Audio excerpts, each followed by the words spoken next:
নমস্কার। আজ বৃহস্পতিবার, তাই আজকে আমি একটা নিরামিষ রেসিপি নিয়ে এসেছি আপনাদের কাছে। রেসিপিটা হচ্ছে সোয়াবিনের কোপ্তা কারি। চলুন দেখা যাক এটাকে কিভাবে বানাই। আমি একটা কাচের বাটির মধ্যে এই যে সোয়াবিনগুলো সব নিয়ে নিয়েছি। এবার আমি এর মধ্যে দিয়ে দেবো গরম জল, এবং গরম জল দিয়ে আমি এটাকে কিছুক্ষণ ভিজতে দেবো। আমি ফিরে আসছি 15 মিনিট পর। 15 মিনিট পর আমি ফিরে এসেছি। এবার আমি এই সোয়াবিনগুলোকে টিপে টিপে নিংড়ে নেবো এবং পুরো জলটা ঝরিয়ে নেবো, একটুও যেন জল না থাকে।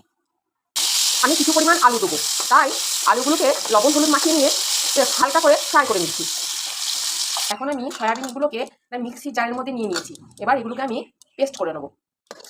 এই যে আমি পেস্ট করে নিয়েছি, খুব একটা মিহি পেস্ট করলে হবে না। এই দেখুন, এখন আমি এখানে দিয়ে দিচ্ছি অল্প একটু বেসন, একটু হলুদ গুঁড়ো, জিরে গুঁড়ো, ধনে গুঁড়ো, লবণ আর ঝাল লঙ্কার গুঁড়ি। এবার সুন্দর করে এটাকে মাখিয়ে নেবো। এই যে সুন্দর মাখিয়ে নিয়েছি। এবার আমি এটাকে গোল গোল করে পাকিয়ে নেবো। এই যে দেখুন, আমি এগুলোকে গোল গোল করে পাকিয়ে নিয়েছি। আর এদিকে আমি কড়াইয়ের মধ্যে দিয়ে দিয়েছি সাদা তেল। এবার আমি একে একে এগুলোকে সব ফ্রাই করে নেবো। এই যে সুন্দর করে লাল লাল করে ফ্রাই করে নেবো। এই যে ফ্রাই হচ্ছে, অনেকটা ফ্রাই হয়ে গেছে। এবার আমি তুলে নেবো।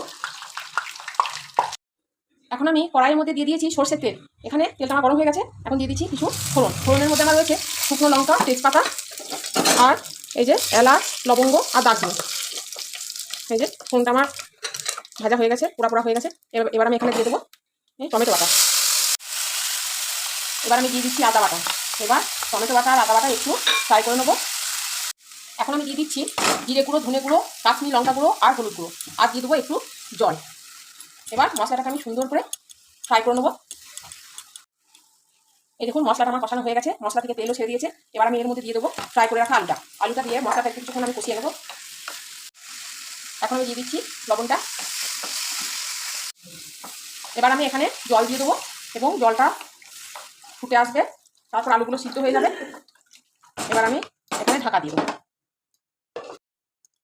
এবার আমি ঢাকাটা খুলে দেখে নিই।